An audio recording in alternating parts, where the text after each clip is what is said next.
राहुल गांधी के बयान को आप कैसे लेते हैं, क्योंकि आपने एक प्रेस कॉन्फ्रेंस भी करी है। ये 50 सेकंड स्टार्ट नाउ। देखिए, मुद्दों की है कंगाली तो कभी मां को गाली या आरोप लगाएंगे जाली। जो इंटरव्यू इन्होंने फाइनेंशियल टाइम्स में दिया है उसमें 3 बातें प्रमुखता से आई है।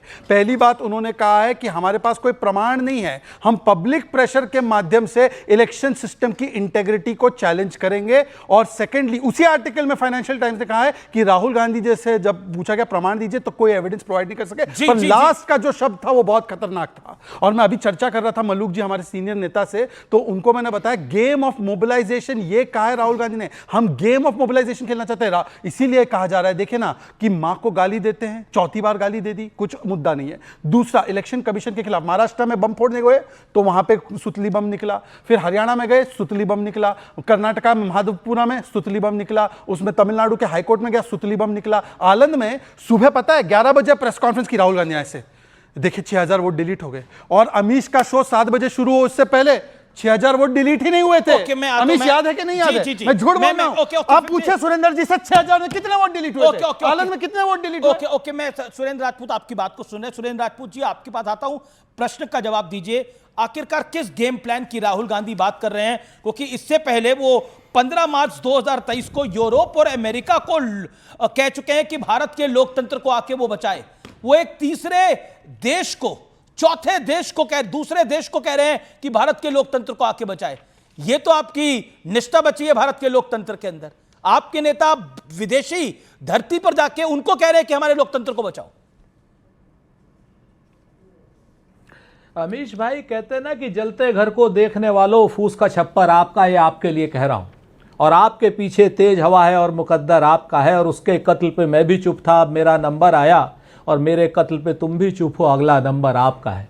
अपने दिल पर हाथ रख के कह दो कि कौन देशभक्त है और कौन देशद्रोही है। आज की डेट में लद्दाख में जिस तरीके से हजारों युवा निकल रहे हैं और अपनी भूमि बचाने के लिए निकल रहे हैं, आप उनको देशद्रोही कह रहे हैं। और उन लोगों को आप देशभक्त कह रहे हैं जो क्या नाम 2020 में अप्रैल के बाद जिनके रहते हुए, जिनके राज में चीन हमारे यहाँ अतिक्रमण कर रहा है। एक बात। दूसरी बात, आप वोट चोरों का साथ दे रहे हैं। जिन वोट चोरों को गद्दी छोड़नी चाहिए थी, जो वोट का कंप्रोमाइज कर रहे हैं, जो एक संवैधानिक संस्था के साथ मिलकर के एक बाकायदा एक संस्थागत बेईमानी कर रहे हैं, उनके खिलाफ अगर मास मोबिलाइजेशन नहीं होगा तो क्यों नहीं होगा? और राहुल गांधी ने क्या गलत कहा? कौन सा मास मोबिलाइजेशन? अमेरिका और यूरोप से मदद लेकर होगा। आप अमेरिका, यूरोप, बांग्लादेश से मदद लेना चाहते हैं। अरे बीच में काहे बोलते हो भाई? मेरे 50 सेकंड तो हो जाए। मैं आपको और 50 सेकंड दे दूंगा। आपने बोला, आपने सीधा लद्दाख की बात करी, मैंने तो लद्दाख की बात ही नहीं करी। मेरा सीधा सवाल आपसे ये है, विदेश से सहारा लेकर भारत को डिस्टेबलाइज करना चाहते हैं, ऐसा बीजेपी का आरोप है सीधे तौर पर। ये कब कहा था? फाइनेंशियल टाइम्स में लिखा है भाई। फाइनेंशियल टाइम्स में आर्टिकल पढ़ते नहीं राहुल गांधी। ये इंटरव्यू राहुल जी देते हैं, पढ़ते भी नहीं कांग्रेस वाले। बताइए, गजब है, राहुल का इंटरव्यू नहीं पढ़ रहे। शहजाद, मैं शहजाद आपसे बात नहीं कर रहा हूं। मैं उन लोगों से कतई बात नहीं कर रहा हूं। गरीब हमारे समाज छोटे भाई हैं, लेकिन सुनिए,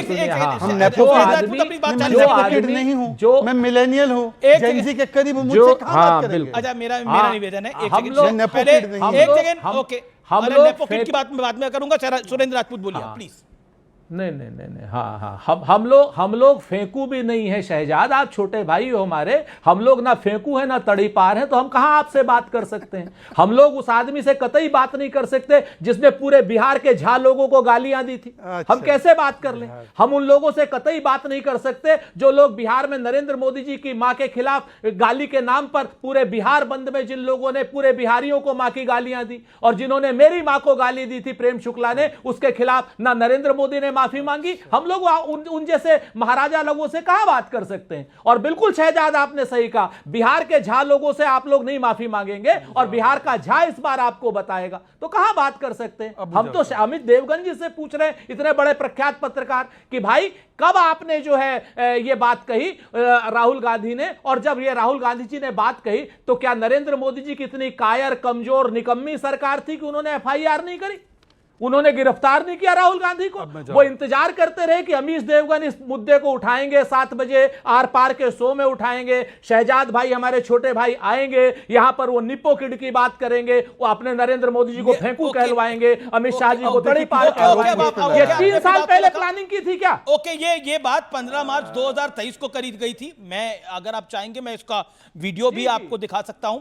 यूरोप और अमेरिका में लोकतंत्र के रक्षक इस बात से बेखबर क्यों हैं कि भारत में लोकतंत्र का एक बड़ा हिस्सा नष्ट हो चुका है। मैं आज पर आता हूं, जो इस हफ्ते की बात पे आता हूं। राहुल गांधी अंग्रेजी में क्या कहते हैं? राहुल गांधी कहते हैं India's democracy is under the siege from systematic vote rigging, and Congress party's strategy is to challenge the integrity of India's electoral system by the building public pressure.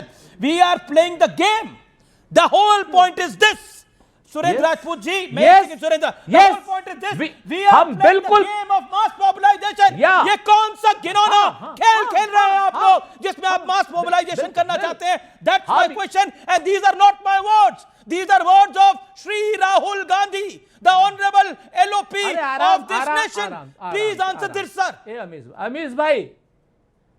Amish भाई गले का नस फट जाएगा इतना। बिल्कुल नहीं फटेगा सर, चिंता ना करिए। यार आप तो दोस्त आदमी हैं। मैं बिल्कुल दोस्ती, मैं तो आपके साथ दोस्ती निभा रहा हूं, सवाल पूछ रहा हूं, इतना सरल राहुल गांधी जी की बात ही रख रहा हूं। रुको, इतना मत बात करो महाबली। जब सवाल का जवाब भी तो सुन लो।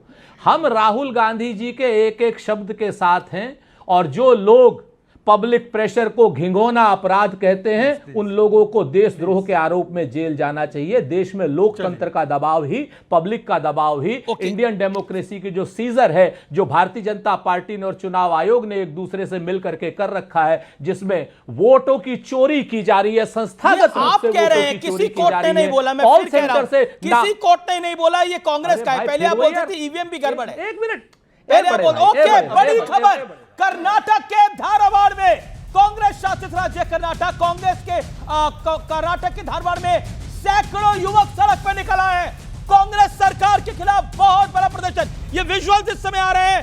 भर्ती में आयु सीमा बढ़ाने को लेकर बड़ा प्रदर्शन करा है कर्नाटक के धारवाड़ में, नौजवानों का प्रदर्शन। आप देखिए संख्या, ये जेनजी है, क्या बोलेंगे? कर्नाटक में कांग्रेस की सरकार के खिलाफ बहुत बड़ा प्रदर्शन हुआ है, ये बड़ी खबर है धारवाड़ के अंदर। ओके शहजाद पुनवा, ये तस्वीर तो एक बानगी है। जेनजी का तो डूसू से लेकर एचसीयू तक आपको प्रमाण मिल ही गया है ना कि जेनजी क्या सोचती है। दूसरी बात, इन्होंने कहा मैं राहुल जी के हर शब्द से खड़ा हूं साथ में। जो हमारे जवानों को अरुणाचल प्रदेश में पीट रहे हैं, इस पे सुप्रीम कोर्ट ने कहा था कि कोई भारतीय ऐसी बात नहीं करेगा। जहां तक सवाल है बिहार के सम्मान का, अरे आप उनसे बात करते हो जो बिहार को बीड़ी बोलते हैं, आप उनसे बात करते हो जो टॉयलेट क्लीनर बोलते हैं, आप उनसे बात करते हो दुरई मुरुगन से जिसने कहा कि बिहार को जो बुद्धि नहीं है, चन्नी जी से बात करते हो जिन्होंने कहा यूपीआई बिहारियों को आज के टॉपिक पे मैंने तो सर जो उन्होंने स्टेटमेंट बोला उस स्टेटमेंट पे मैंने तो चुनौती दी कि भाई बताइए, तो भाग गए जिनको भागना था। पर मैं आपसे पूछना चाहता हूं कि डीएमके के ऊपर क्या कार्रवाई की? डीएमके ने टॉयलेट क्लीनर बोला, आप उनके साथ गलवैयां करते बैठे रहते हैं।